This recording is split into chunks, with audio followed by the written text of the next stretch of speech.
Hello everyone, कैसे हैं आप सब लोग। आई होप आप लोग अपने घरों पे सेफ होंगे। तो जैसे कि ये जो करंट अफेयर की सीरीज है, जुलाई फर्स्ट वीक के करंट अफेयर्स काफ़ी लेट मिल रहे हैं आप लोगों को, लेकिन एक बहुत इंपॉर्टेंट सीरीज हम लोगों ने करी है जिसमें हम लोगों ने जनवरी से लेके जून तक के जो करंट अफेयर्स थे 2023 के, उनको डिस्कस करा है। 11 पार्ट में आप लोगों को लेक्चर्स मिले हैं।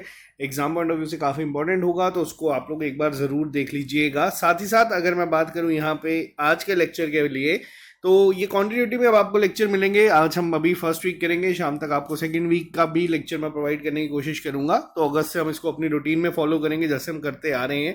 जो लोग इस चैनल पे नहीं, आप इस चैनल को सब्सक्राइब कर सकते हैं ताकि आपको हर एक अपडेट मिलता रहे। और ये जैसे कि जून महीना, जुलाई खत्म होने वाला है, तो आप लोगों को बता दूं ये 2 दिन के लिए अब आपका एक स्पेशल जो डिस्काउंट चल रहा था मानसून का, वो भी इसके साथ खत्म हो जाएगा। और जुलाई के जो टेस्ट हैं ये अपलोड हो चुके हैं। बहुत बच्चों की रिक्वेस्ट थी कि जूनियर असिस्टेंट के टेस्ट जो मिले हैं, इसका पहला टेस्ट हम लोग फ्री कर देंगे, हर कोई बच्चा इसको अटेम्प्ट कर पाएगा। अगर आप लोग ये देना चाहते हैं तो आप हमारी ऐप को डाउनलोड कर सकते हैं प्ले स्टोर से। तो चलिए शुरू करते हैं आज की क्लास को बिना ज़्यादा टाइम वेस्ट किए। सबसे पहला क्वेश्चन आप लोगों के सामने है। अभी रिसेंटली जून के महीने में ही, जून के लास्ट वीक में 2 दिन का एक फेस्टिवल था, हेमिस्तेचू फेस्टिवल। ये फेस्टिवल किस जगह पे मनाया गया है? देखो, ये जो फेस्टिवल है ये गुरु पद्म संभवा जो थे उनकी बर्थ एनिवर्सरी पे मनाया जाता है। हेमिस गोम्पा जो है वहाँ पे सेलिब्रेट करा जाता है। ये मोनेस्ट्री है। किस जगह पे ये है? तो देखो, ये है लद्दाख में। लद्दाख में और भी बहुत सारे फेस्टिवल्स हैं जो मनाए जाते हैं, जिसमें सबसे इंपॉर्टेंट आपका आ जाता है लोसार। ये उनके न्यू ईयर की तरह ही, जैसे हम लोग न्यू ईयर सेलिब्रेट करते हैं, वैसे ही वहाँ पे लोसार को सेलिब्रेट करा जाता है। और हेमिस्तेचू फेस्टिवल जो है ये भी आप लोगों को अब एक आइडिया हो जाएगा कि लद्दाख में क्यों, क्योंकि एक हेमिस नेशनल पार्क है जो कि बहुत बड़ा है। पहले जब जम्मू कश्मीर का पार्ट था तब सबसे बड़ा जो नेशनल पार्क थे उसमें हेमिस जो है कंसिडर किया जाता था। तो यहाँ नाम से भी आप इसको समझ सकते हैं कि कहाँ पे सेलिब्रेट किया होगा। ये लद्दाख में किया गया है। अब जैसे जम्मू कश्मीर और लद्दाख अलग हो चुके हैं, तो अगर कई बार क्वेश्चन हम लोगों ने पेपर में देखे हैं, पूछे गए कि जम्मू कश्मीर का सबसे बड़ा नेशनल पार्क कौन सा है, तो ये अब आप लोगों का होमवर्क है। आपको बताना है कि जम्मू कश्मीर का सबसे बड़ा नेशनल पार्क कौन सा है। ऑप्शंस में आपको 2 ही दे दूंगा। एक आपका मैं ऑप्शन देता हूँ दिचिंगम नेशनल पार्क का, और दूसरा मैं आपको देता हूँ किश्तवाड़ नेशनल पार्क का। तो आप लोग मुझे बताइएगा कि कौन सा जो पार्क है यहाँ पे सबसे बड़ा है। ठीक है, तो चलिए शुरू करते हैं हमारे नेक्स्ट क्वेश्चन के साथ। कौन सी पर्सनालिटी ऐसी है जिनको ऑनर करा गया है इंडियन ग्लोबल फोरम में, जो कि यूनाइटेड किंगडम स्पेशल अवार्ड में यहाँ पे इन्हें सम्मानित करा गया है global Indian icon of the year के अवार्ड के साथ। ठीक है, ये 5th annual UK India award थे। मैंने आपको जब जनवरी से जून के करंट अफेयर्स में इंपॉर्टेंट अवार्ड्स को डिस्कस करा था, तभी मैंने आपको ये चीज़ बताई थी कि जो भी अवार्ड्स मिलते हैं, खासतौर पे ये अवार्ड्स अगर इंडियन को मिल रहे हैं किसी और इंटरनेशनल प्लेटफॉर्म पर मिलते हैं, तो ये एग्जाम पॉइंट ऑफ व्यू से काफ़ी इंपॉर्टेंट हो जाते हैं। ये अवार्ड मिला किसे है? ये मिला है हमारी जो बॉक्सिंग चैंपियन है मैरी कॉम, इन्हें इस अवार्ड से सम्मानित किया गया है। ठीक है, जो मैरी कॉम है, यहाँ पे मैं आपको बता दूं, मैरी कॉम हमारी पहली ओलंपिक मेडलिस्ट थी वुमेन बॉक्सिंग में, और काफ़ी बार इन्होंने जो है वर्ल्ड चैंपियनशिप जीती है। इसके अलावा मणिपुर से बिलोंग करती हैं। मणिपुर में आप लोगों ने देखा है कि बहुत ज़्यादा इस समय जो विवाद है वो चल रहा है, लेकिन इनके लिए ये याद रखना, global Indian icon of the year के अवार्ड के साथ इन्हें सम्मानित करा गया है 5th annual UK India awards में। तो ये अवार्ड बहुत इंपॉर्टेंट है। साथ ही साथ अगर मैं आपको बताऊं कि और भी बहुत सारे अवार्ड्स थे जो यहाँ पे दिए गए, लेकिन इस पर्टिकुलर अवार्ड को याद रखिएगा। नेक्स्ट पे बात करते हैं हम लोग। United nation international asteroid day 2023 किस दिन मनाया जाता है? तो देखो, इंटरनेशनल एस्टेरॉयड डे जो है ये हर साल लास्ट जो जून का दिन होता है, 30 जून को हर साल ऑब्जर्व किया जाता है। इस दिन को मनाया जाता है ताकि जो अवेयरनेस है एस्टेरॉयड के इम्पैक्ट को लेके उसको आम पब्लिक तक पहुंचाया जाए कि कितने क्राइसिस जो है यहाँ पे हो सकते हैं इस वजह से। तो ये इसीलिए यहाँ पे हर साल इसको ऑब्जर्व किया जाता है 30 जून के दिन। नेक्स्ट पे आते हैं हम लोग। जून लास्ट वीक में ही 30 जून को यहाँ पे एक 3rd यूनिट जो थी काकरापार एटॉमिक पावर प्रोजेक्ट की, जो इंडिया का पहला इंडिजिनसली डेवलप्ड 700 मेगावाट, ठीक है, megawatt electric pressurised heavy water reactor बना है, न्यूक्लियर पावर रिएक्टर बना है, ये अपने कमर्शियल ऑपरेशंस किस जगह पे शुरू करेगा? तो देखो यहाँ पे मैं आपको एक चीज़ बता दूं, ये पेपर में पहले भी बहुत बार पूछा जा चुका है। गुजरात में ये जो प्रोजेक्ट है ये है। अब यहाँ पे जब ये लाइन इसमें साथ में ऐड हो जाती है ना, ये first indigenous developed 700 megawatt electric pressurise heavy water reactor, तो देखो क्वेश्चन आपको यही आएगा कि काकरापार एटॉमिक पावर प्रोजेक्ट है कहाँ पे। तो ये हम लोगों ने पहले भी डिस्कस किए है अपने करंट अफेयर्स में भी, और साथ ही साथ जो मैंने आपको हमारे जितने भी पावर प्लांट्स हैं उनके ऊपर बताया था, तो गुजरात में ये है। इसके अलावा ये क्वेश्चन दूसरी तरीके से फ्रेम हो सकता है कि जो पहला indigenously developed 700 MWE pressurised heavy water reactor बनाया गया है उसका नाम क्या है? तो यहाँ पे आपको इसका नाम भी याद रखना है, काकरापार एटॉमिक पावर प्रोजेक्ट इसका नाम है। KAPP के नाम से जाना जाता है, और स्पेसिफिकली KAPP3 जो है यहाँ पे होगा, क्योंकि थर्ड यूनिट जो है इसकी उसके बारे में बात करी गई है। ठीक है, ये बहुत इंपॉर्टेंट क्वेश्चन है, आज के क्वेश्चंस में अभी तक का सबसे इंपॉर्टेंट क्वेश्चन यही है, इसको ध्यान में रखिएगा। नेक्स्ट पे बात करते हैं, 17th एडिशन आया था ग्लोबल पीस इंडेक्स का। तो इंडेक्स पे भी मैं आपको लेक्चर दे चुका हूँ, जनवरी से जून तक जितने भी इंपॉर्टेंट इंडेक्स आए हैं उन सबको हम लोगों ने डिस्कस कर दिया है। वहीं एक 17th एडिशन आया था ग्लोबल पीस इंडेक्स का, जिसको Institute for Economics and Peace ने रिलीज करा था। अब यहाँ पे बात करी जाएगी इंडिया का रैंक यहाँ पे क्या रहा था 163 कंट्रीज में, और कौन सी कंट्री ने इसमें टॉप किया था। देखो मैंने आपको उस लेक्चर में भी बताया था, जो इंडेक्स के क्वेश्चंस होते हैं वो 3 तरीके से पूछे जाते हैं। एक आपका इजी कैटेगरी में आता है, एक आपका मॉडरेट में आता है, और एक आपका डिफिकल्ट में आता है। अब इजी में क्या पूछा जाएगा? इजी में आपसे डायरेक्ट पूछा जाएगा कि इंडिया का रैंक क्या रहा था। ठीक है, तो इंडिया का रैंक मैं आपको बता देता हूँ, यहाँ पे रहा था 126। और अगर मॉडरेट लेवल की पूछी जाए तो उसमें ये पूछा जाता है कि भैया टॉप किसने किया था? टॉप किया गया है आइसलैंड के द्वारा में। और सबसे अगर डिफिकल्ट जो करने की कोशिश एग्जामिनर करता है कई बार, तो उसमें क्या पूछ लेता है? उसमें पूछ लेता है कि भैया ये इंडेक्स या ये जो रिपोर्ट आए थे ये दिए किसने हैं। तो यहाँ पे ये तीनों चीज़ें आपको पता होनी चाहिए।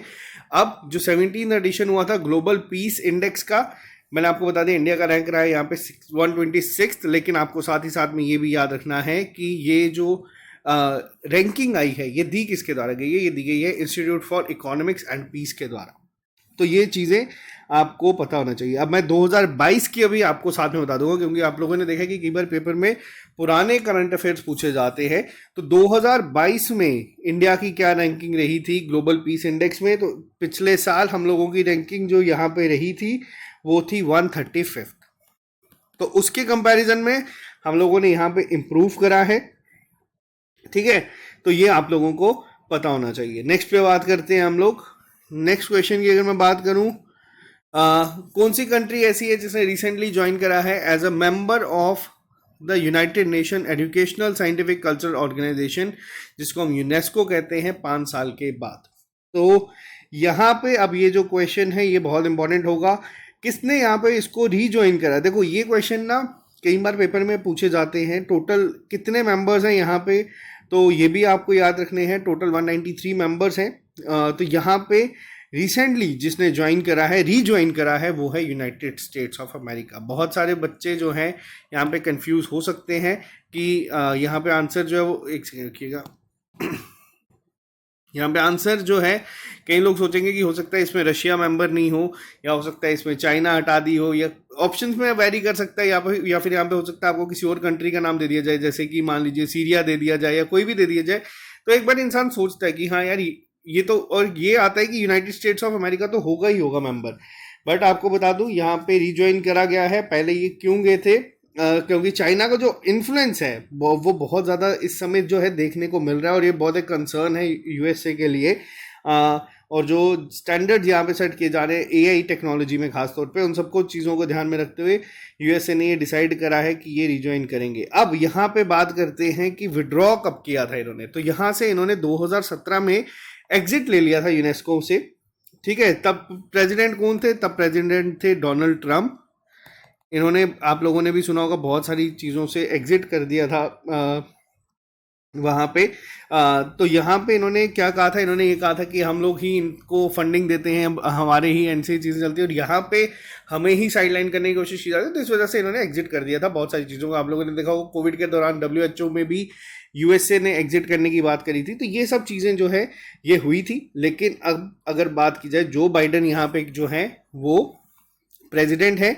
जो बाइडन ने यहाँ पे स्पेसिफिकली 150 मिलियन जो US डॉलर हैं उनको रखा है किसके लिए, 2024 के बजट में, जो कि ड्यू या एरियर्स जो हैं वो यूनेस्को के यहाँ पे ये पे करेंगे। ठीक है, तो ये चीज़ भी याद रखना। अब यहाँ पे जो बाइडन की बात हो रही है, यूएसए की बात हो रही है, नरेंद्र मोदी ने अपनी पहली स्टेट विजिट जो है वो भी करी है कहाँ पे, यूनाइटेड स्टेट्स में। अब स्टेट विजिट कब करते हैं, स्टेट विजिट तब करता है कोई भी सुप्रीम लीडर जब अगर डायरेक्ट प्रेसिडेंट इनवाइट करे तो उसको माना जाता है स्टेट विजिट। इससे पहले जो विजिट थी नरेंद्र मोदी की यूएसए में, वो स्टेट विजिट्स कंसीडर नहीं की जाती। ऑफिशियल विजिट्स होती हैं, गेस्ट विजिट्स होती हैं, बहुत से अलग अलग टाइप की विजिट होती है। मैंने उस पर भी डिटेल लेक्चर बनाया हुआ है, आप लोग उसको देख लेना।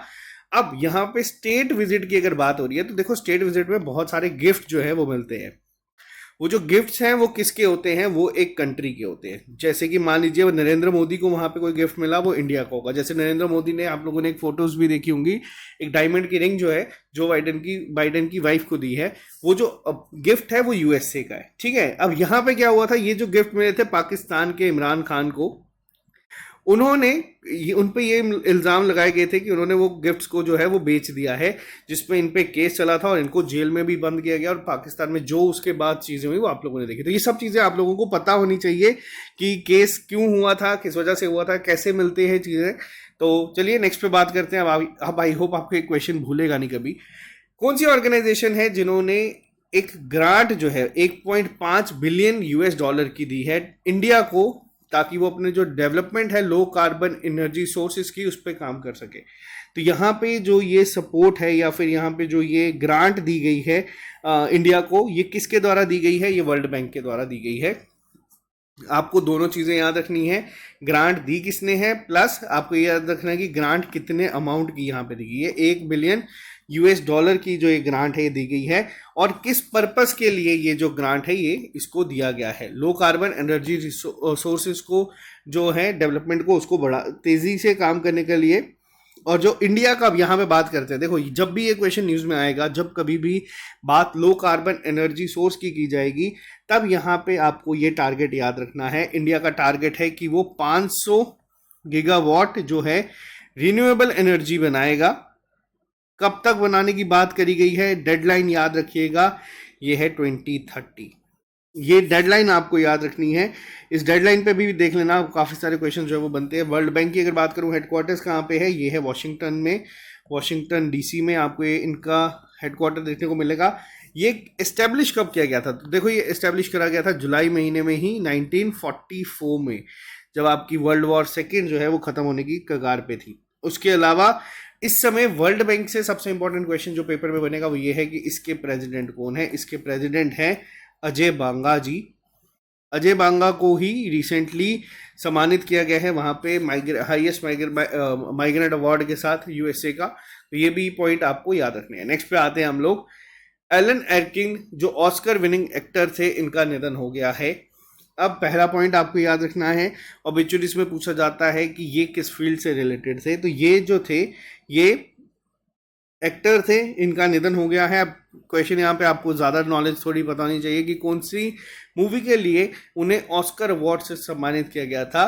सपोर्टिंग परफॉर्मेंस 2007 में ये जब मूवी जो ऑस्कर अवार्ड्स मिले थे उसके लिए, तो इसका नाम था लिटिल मिस सनशाइन। बट आपको ये याद रखना है कि ये किस फील्ड से बिलोंग करते हैं, तो ये एक्टर थे। नेक्स्ट पे आते हैं हम लोग। नेशनल डॉक्टर्स डे हर साल 1 जुलाई के दिन ऑब्जर्व किया जाता है। 1 जुलाई को बहुत सारे दिन जो है वो मनाए जाते हैं, जिसमें आपका पहला तो आगे यहाँ पे नेशनल डॉक्टर्स डे। इसके अलावा CA डे जो है, national CA day, chartered accountant day, ये भी आपका 1 जुलाई को मनाया जाता है। 1 जुलाई के दिन ही आपका GST डे भी मनाया जाता है, क्योंकि उस दिन GST इम्प्लीमेंट हुआ था। ये क्वेश्चन आपको पेपर में भी पूछा गया है, फाइनेंस अकाउंट असिस्टेंट के OMR जब एग्जाम हुआ था तब ये क्वेश्चन पेपर में पूछा गया था। तो ये चीजें इंपॉर्टेंट डेज पता होने चाहिए। नेशनल डॉक्टर्स डे की अगर बात करी जाए 2023 का ऑब्जर्व करा गया था 1 जुलाई के दिन, लेकिन इसकी थीम क्या थी? तो देखो थीम आपको याद रखनी है, थीम थी celebrating resilience and healing hands, पहला पॉइंट। दूसरी चीज यहाँ पे आपको याद रखनी है कि हम ये दिन मनाते क्यों हैं। इस दिन जो है भारत रत्न अवार्डी जो थे इंडिया के डॉक्टर बीसी रॉय जी, बिधन चंद्र रॉय, ये फिजिशियन थे और इनके बर्थ एनिवर्सरी को ही हम लोग डॉक्टर्स डे के रूप में सेलिब्रेट करते हैं ऑल ओवर इंडिया। ठीक है, नेक्स्ट पे चलते हैं। मैंने जैसे कि आप लोगों को बताया नेशनल चार्टर्ड अकाउंटेंट डे कब मनाया जाता है, ये भी 1 जुलाई को मनाया जाता है। इसकी थीम क्या थी, आपको थीम याद रखनी है, एम्पावरिंग फाइनेंशियल एक्सीलेंस। ठीक है, तो यहाँ पे इस थीम को भी आपको याद रखना है। नेक्स्ट पे बात करते हैं, जीएसटी डे जो है मनाया गया है अक्रॉस इंडिया 1 जुलाई के दिन। ये तीनों दिन बहुत इंपॉर्टेंट है, बहुत सारे एग्जाम्स में मैंने इन पे क्वेश्चंस को देखा है बार बार रिपीट होते हुए, सिर्फ 1 जुलाई के क्वेश्चंस के ऊपर ही बहुत बार इसको देखा हो। और हाँ, एक और चीज आपको बता दूं, अगर आपसे पूछा जाएगा कि इस बार नेशनल जो चार्टर्ड अकाउंटेंट डे बनाया गया ये कौन से में था, तो देखो यहाँ पे भी याद रखना है 75th था। अब ये जो 75th जो है आप लोगों को अब आइडिया हो चुका होगा, मैंने भी आप लोगों को बहुत बार ये बार बार रिपीट करके आज़ादी का अमृत महोत्सव पका दिया है, लेकिन आपको याद रखना है 75 जहाँ कहीं भी आपको दिखेगा आपको ये याद होना चाहिए। अब ICAI की बात करूं, Indian institute of chartered accountant India, इसके प्रेसिडेंट कौन है? देखो नाम याद रखना जरूरी नहीं है बट पता होना चाहिए, किसी भी तरीके से क्वेश्चन पूछा जा सकता है। अनिकेत सूरी तलाती जो है इसके जो है इस समय प्रेसिडेंट। और अगर पूछा जाए कि इंस्टीट्यूट का ये हेडक्वार्टर कहाँ पे है, तो इसका हेडक्वार्टर है आपका न्यू दिल्ली में। ठीक है, अब बढ़ते हैं आगे। जीएसटी डे मनाया गया है 1 जुलाई के दिन। अब ये कौन सा वहाँ एडिशन था? देखो ये पेपर में एज इट इज पूछा गया, तो कोई बच्चा ये नहीं बोलेगा कि सर ये क्वेश्चन क्यों डिस्कस कर रहे हैं। इस बार 6th एडिशन था। शुरू कब किया गया है, ये क्वेश्चन पेपर में पूछा गया था आप लोगों से, तो ये शुरू किया गया है 1 जुलाई 2017 के दिन। तो 6ठा एडिशन था इसका जीएसटी डे का, जिसमें जितने भी मल्टीपल इनडायरेक्ट टैक्सेस जो थे अप्लाई करे जाते थे, जिसमें excise duty, service tax, VAT, value added tax जो थे, उन सबको हटा के सिर्फ एक कॉमन जीएसटी जो है वो अप्लाई कर दिया गया था। और पहली एनिवर्सरी अगर कभी आपसे पूछी जाए कि कब मनाई गई थी, तो वो मनाई गई थी 1 साल बाद। कई बार एग्जामिनर आजकल बहुत ट्विस्ट एंड टर्न्स के साथ क्वेश्चन पूछता है। इस दिन फर्स्ट एनिवर्सरी यानी कि 1 साल पूरा हो गया था, तो यहाँ पे क्वेश्चन को ध्यान से पढ़ना। अब एक और चीज अगर बात करूं जीएसटी काउंसिल को लेके, जीएसटी काउंसिल हमारी किस में आती है, कौन से आर्टिकल के तहत यहाँ पे रिकमेंडेशंस दी जाती है यूनियन या स्टेट को कि इम्प्रूवमेंट की जा सके इश्यूज रिलेटेड टू जीएसटी, तो ये आता है हमारा आर्टिकल 279 ए के 4 सबसेक्शन में। ठीक है, तो यहाँ पे इसको भी याद रखना। और एक और क्वेश्चन यहाँ पे, अब मैं ज़्यादा डिटेल में नहीं जाऊँगा, अगर आपसे कई बार पूछा जाएगा कि चेयरपर्सन कौन है जीएसटी काउंसिल का, चेयरपर्सन कौन है, तो याद रखना ये होता है फाइनेंस मिनिस्टर। इस समय निर्मला सीतारमन है, तो वो है चेयरपर्सन जीएसटी की। वैसे ही नीति आयोग का कौन होता है, नीति आयोग का चेयरपर्सन होता है आपके प्रधानमंत्री। इस समय नरेंद्र मोदी है तो वो है, कल को अगर कोई चेंज होगा तो वो बनेंगे इनके चेयरपर्सन। और चेयरपर्सन पे भी एग्जामिनर बहुत बार क्वेश्चन पूछता है। नेक्स्ट पे आते हैं हम लोग, कौन सी कंट्री ऐसी है, अब थोड़ा सा हम स्पीड पकड़ेंगे क्योंकि ज़्यादा डिटेल में काफ़ी चीज़ें चली गई हैं। कौन सी कंट्री की नेवी के साथ हम लोगों ने मिलके अभी एक जॉइंट मैरीटाइम पार्टनरशिप एक्सरसाइज, जिसको MPX कहा जाता है, वो करी है बे ऑफ बंगाल में, विशाखापट्टनम के कोस्ट में, आंध्र प्रदेश में। तो देखो ये हम लोगों ने करी है फ्रांस के साथ मिलके। तो फ्रांस के साथ मिलके हम लोगों ने यहाँ पे करी है। फ्रांस के साथ हम लोग बहुत एक्सरसाइजेस करते हैं, जिसका नाम है वरुण, गरुड़, एक सिर्फ शक्ति है, ये तीनों एक्सरसाइज करते हैं। और एक रिसेंटली मैंने आपको जितने अभी डिफेंस की क्लास में बताए हैं, देखते हैं कितने बच्चे ऐसे जो पुरानी क्लासेस पढ़ के आए जनवरी से जून वाली में, वहाँ पे मैंने बताया कि एक पहला एडिशन हुआ है एक्सरसाइज का, फ्रांस के साथ हम लोगों ने करी है। उसका नाम बताइएगा क्या होगा, या उसका नाम क्या था। तो ये MPX जो है मैरीटाइम पार्टनरशिप एक्सरसाइज, ये कहाँ पे करी है, बे ऑफ बंगाल में करी है, ये भी याद रखना है आप लोगों को।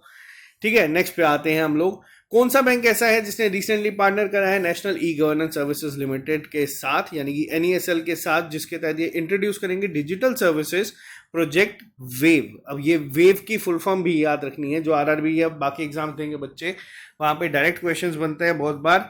वेव की फुल फॉर्म क्या है? तो ये है world of advance virtual experience. तो ये किसके द्वारा करा गया है? ये किया गया है इंडियन बैंक के द्वारा। इंडियन बैंक ने एनईएसएल के साथ यहाँ पे करा है ताकि वो जो उनकी डिजिटल सर्विसेज प्रोजेक्ट है वेव, उसको इंट्रोड्यूस करेगा। बहुत इंपॉर्टेंट क्वेश्चन है ये, और पेपर में डायरेक्ट पूछा जा सकता है कि प्रोजेक्ट वेव है किसका और इसको इंप्लीमेंट कौन करवा रहा है। नेक्स्ट पे बात करते हैं कौन सा ऐसा बैंक है जिसने रिवैम्प करा है अपने डिजिटल बैंकिंग ऐप को और इंट्रोड्यूस करा है interoperable cardless cash withdrawal facility, ICCW. जो बैंकिंग एस्पिरेंट्स हैं, आईसीसीडब्ल्यू की फुल फॉर्म भी याद रखना। ये लॉन्च करा गया है एसबीआई के द्वारा। एसबीआई की जो ऐप है जिसका नाम है YONO, you only need one, ठीक है। इन्होंने यहाँ पे करा है, काफ़ी सारे चेंजेस लाए हैं। अब कोशिश की जाएगी जो कस्टमर की एक्सपेक्टेशंस है और जो सीमलेस और डिजिटल एक्सपीरियंस चाहते हैं ये, वो यहाँ पे होगा। और इसको जो विजन है यूनो फॉर एवरी इंडियन, ठीक है। तो यहाँ पे इसके लिए ये चीज़ें की गई हैं। आपको ऐप का नाम भी याद रखना। और ये जो फैसिलिटी है ये किस बैंक के द्वारा लाई गई है? ये स्टेट बैंक ऑफ इंडिया के द्वारा लाई गई है। एसबीआई का हेडक्वार्टर कहाँ पे है? एसबीआई का हेडक्वार्टर है आपका मुंबई, महाराष्ट्र में, ठीक है। और एसबीआई के चेयरमैन कौन है? एसबीआई के चेयरमैन है दिनेश कुमार खारा जी। और इनकी टैगलाइन क्या है? इनकी टैगलाइन है the banker to every Indian. और इन्होंने कॉफ़ी बुक भी लॉन्च करी है अपनी, जिसका नाम यही अपनी टैगलाइन पे ही रखा है। ये बना कब था? ये 1955 में बना था। बहुत सारे बैंक थे, इंपीरियल बैंक के पहले इसको कहा जाता था, फिर उसके बाद उन सबको मर्ज करके स्टेट बैंक ऑफ इंडिया बनाया गया। और ये एकमात्र, अगर अब बात की जाए, कंप्लीटली गवर्नमेंट ओन बैंक में ही आता है। महाराष्ट्र के काफ़ी सारे अप्स एंड डाउन्स के बाद पिछले 3 से 4 सालों में तीसरी बार डेप्यूटी सीएम की शपथ ग्रहण किसने करी है? और अभी अगर आपसे पूछा जाएगा कि कौन है, तो याद रखिएगा ये हैं अजीत पवार। बहुत सारे जो ट्विस्ट एंड टर्न्स जो हैं किसी एक मूवी से कम नहीं है महाराष्ट्र की पॉलिटिक्स में। आप लोगों ने देखा होगा कैसे शिवसेना ने सरकार बनाई थी एनसीपी के साथ, कांग्रेस के साथ मिलके, वैसे ही शिवसेना आदि टूट गई, फिर कांग्रेस बीजेपी के साथ सरकार बनाई और वहाँ से एनसीपी के लीडर अजीत पवार अब डिप्टी सीएम बने हैं। तो यहाँ पे जो भी हो रहा है आप लोगों के सामने है। तो बहुत सारी चीज़ें यहाँ पे ट्विस्ट एंड टर्न जो है वो चलते जा रहे हैं। बाकी नेक्स्ट पे आते हैं हम लोग। जुलाई के महीने में Indian ministry of Home affairs and cooperation Amit Shah. अब देखो यहाँ पे बता दूं ये दोनों अलग अलग मिनिस्ट्रीज हैं। होम अफेयर्स के भी मिनिस्टर अमित शाह है और ये मिनिस्ट्री ऑफ कोऑपरेशन अभी ये 1 से 2 साल ही हुए इस मिनिस्ट्री को बने हुए, इसके मिनिस्टर भी अमित शाह हैं। दोनों इन्होंने वर्चुअली लॉन्च करा है अक्षर रिवर क्रूज। कहाँ पे करा गया है? ये किस फ्रंट पे किया गया है? तो ये साबरमती फ्रंट में किया गया है, जो कि रिवर फ्रंट में किया गया है, जो कि अहमदाबाद गुजरात में है।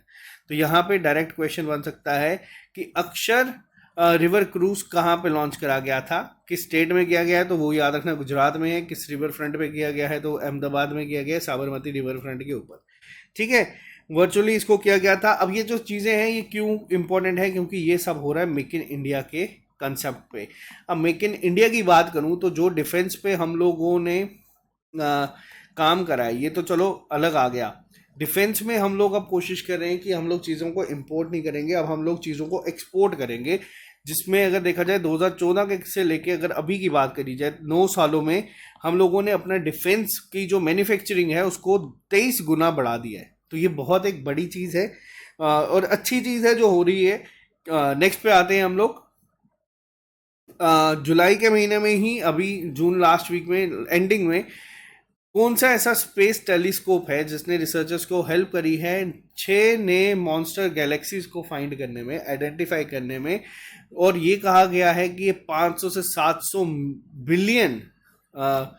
मिलियन ईयर्स आफ्टर है बिग बैंग के। तो यहाँ पे अगर बात की जाए तो इस टेलीस्कोप का नाम याद रखना, ये है जेम्स वेब स्पेस टेलीस्कोप। किसका है ये? तो ये याद रखना ये है नासा का। ये आपका साइंस एंड टेक्नोलॉजी के क्वेश्चंस बन जाते हैं यहाँ से। तो ये याद रखना, इन 6 के नाम आपको याद रखना ज़रूरी नहीं है, बट मैं आपको एक बार यहाँ पे लिख देता हूँ ताकि आपको ये सब अगर इन केस कभी पूछा जाए, जो कि आपके जेकेएस जैसे एग्जाम्स में पूछे जाते हैं, तो इनका नाम याद रखना। इन 6 का नाम मैं आपको बता देता हूँ। पहला है द रिकॉर्ड होल्डर, जिसको जेड्स GS-Z13 जीरो के नाम से भी जाना जाता है। दूसरा है यहाँ पे ग्लोइंग डॉग बोन। तीसरा है यहाँ पे GN-Z11। फोर्थ है यहाँ पे द बिग क्लम्पी वन। पांचवा है यहाँ पे इनसाइड आउट वन। और लास्ट है यहाँ पे कॉस्मिक रोज। इनके नाम स्क्रीनशॉट ले लीजिएगा या लिख लीजिएगा।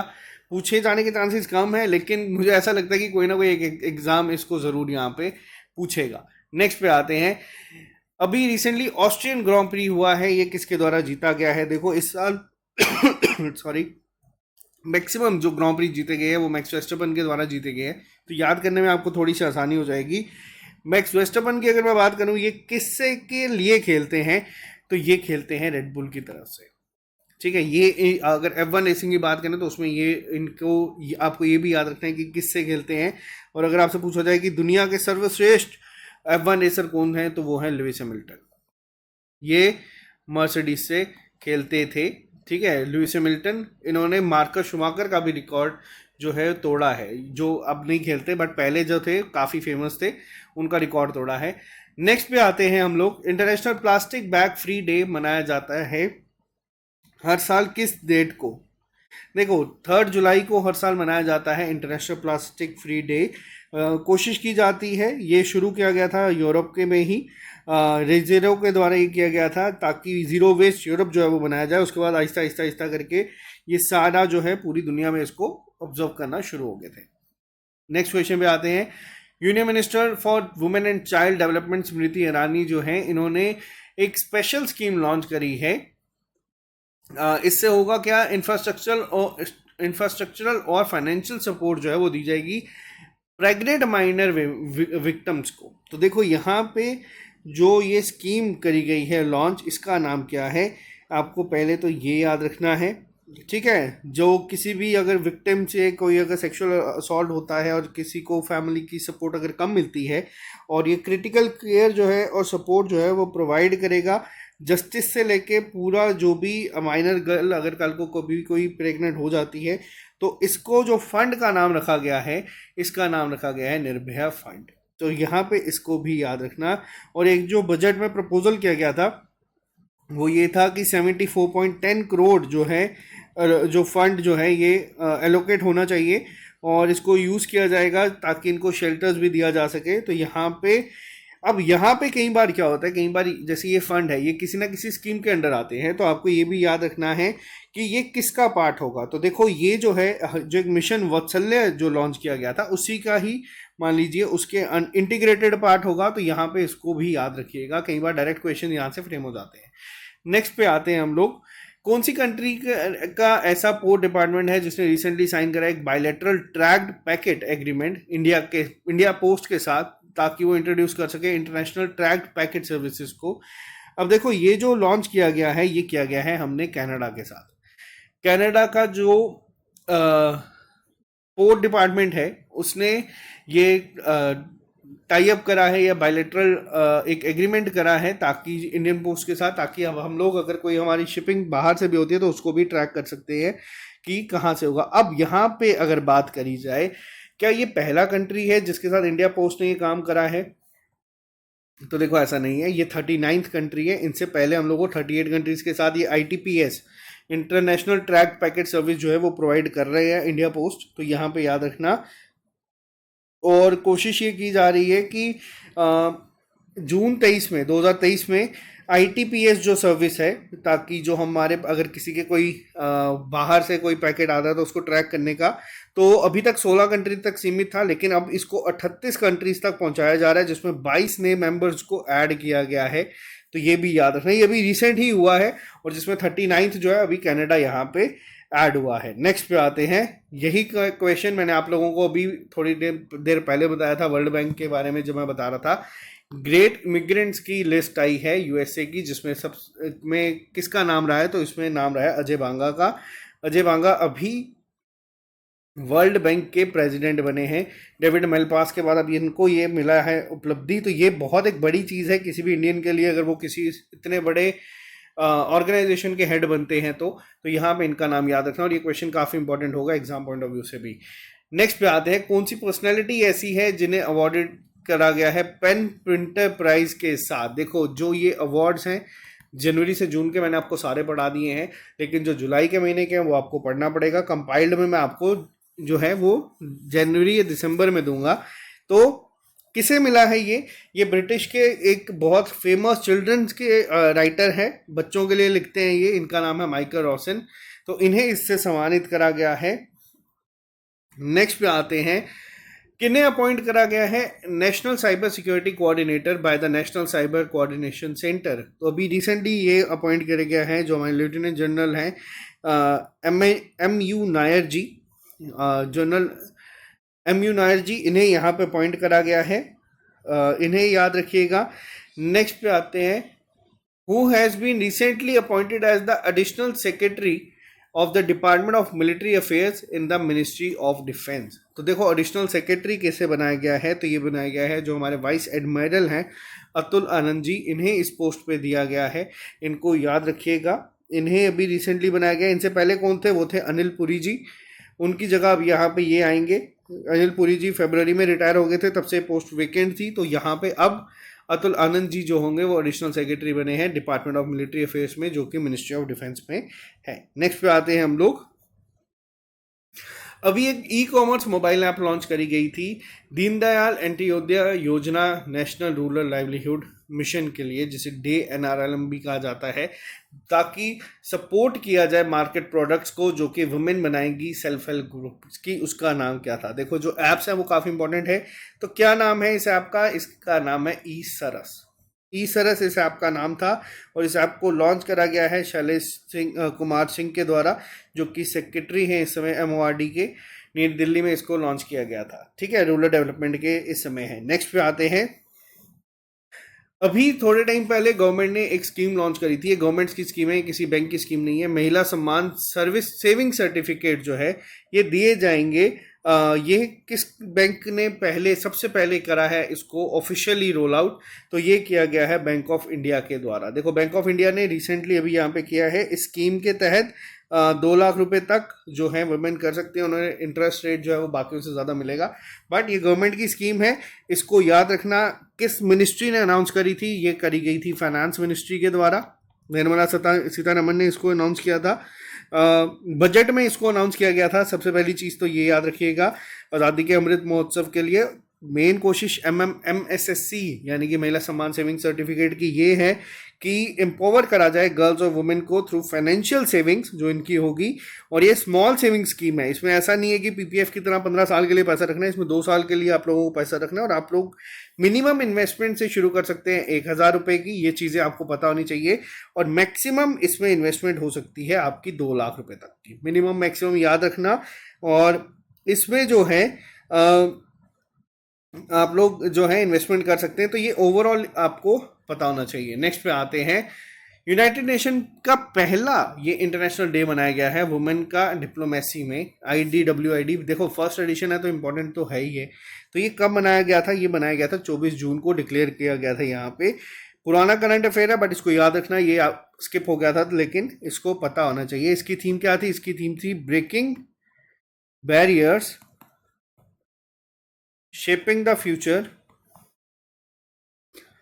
women in diplomacy for sustainable development। इसकी थीम भी याद रखना है। देखो पहला है तो इम्पॉर्टेंट है, पूछा जा सकता है, यहाँ पे आपको इस चीज़ के बारे में पता होना चाहिए। नेक्स्ट पे आते हैं, आज के सेकंड लास्ट क्वेश्चन पे, मिनिस्ट्री ऑफ होम अफेयर्स ने एक स्कीम को लॉन्च करा है, scheme for expansion and modernisation of fire services in the states. Total कितनी यहाँ पे जो है इसको अमाउंट जो है वो यहाँ पे आउटले करी गई है, तो वो है 5,000 करोड़ रुपए की। ये मिनिस्ट्री ऑफ होम अफेयर्स के द्वारा करी गई थी, तो इसको भी यहाँ पे याद रखना। आज का लास्ट क्वेश्चन लेकिन सबसे इंपॉर्टेंट क्वेश्चन, कौन सी स्टेट यूटी ऐसी है जिसने लॉन्च करा इंडिया का पहला tele mental health assistant networking across states, जिसका नाम है मानस। ठीक है, या एक चैटबॉट होगा जो इन्हांस करेगा मेंटल हेल्थ सपोर्ट को डिस्ट्रेस पीपल के लिए। तो ये लॉन्च करा गया है जम्मू कश्मीर के द्वारा। आज का most important question, last question सबसे इंपॉर्टेंट है, इसको याद रखिएगा। ये 2 टायर सिस्टम कंप्राइज होगा, जिसमें एक तो आपका यहाँ पे ट्रेंड काउंसलर्स आप लोगों को मिल जाएंगे टायर 1 में, और उसके बाद जो स्पेशलिस्ट हैं डिस्ट्रिक्ट मेंटल हेल्थ प्रोग्राम के, वो आपको मिल जाएंगे टायर 2 में। तो ये जम्मू कश्मीर गवर्नमेंट के द्वारा लॉन्च करा गया था। एलजी साहब ने इसको इनॉग्रेट करा था, मनोज सिन्हा जी ने जे&के हेल्थ कॉन्क्लेव में इसको यहाँ पे लाया गया था। इसका नाम याद रखना, और इसके नाम से भी ज़्यादा इंपॉर्टेंट है यहाँ पे इसकी full form, mental health assistance and networking across state. तो ये आपको पता होना चाहिए। तो ये थे हमारे आज के important current affairs. I hope आपको ये लेक्चर पसंद आया होगा। जुलाई फर्स्ट वीक हम लोग खत्म कर गए हैं। इसी के साथ साथ ही मैं जल्दी ही आप लोगों को जुलाई सेकेंड वीक के करंट अफेयर्स भी प्रोवाइड कर दूंगा, थर्ड के भी कर दूंगा। और अब तो जब लेक्चर बनाना तो फोर्थ भी अब हमारा ऑलमोस्ट खत्म होने वाला है, लेकिन सेकेंड वीक भी आप लोगों को जल्दी ही मिल जाएगा। तो आज के लिए सिर्फ इतना ही, मिलते हैं जल्दी नए लेक्चर के साथ। अभी के लिए दीजिए इजाजत। Have a nice day, bye bye, all the best.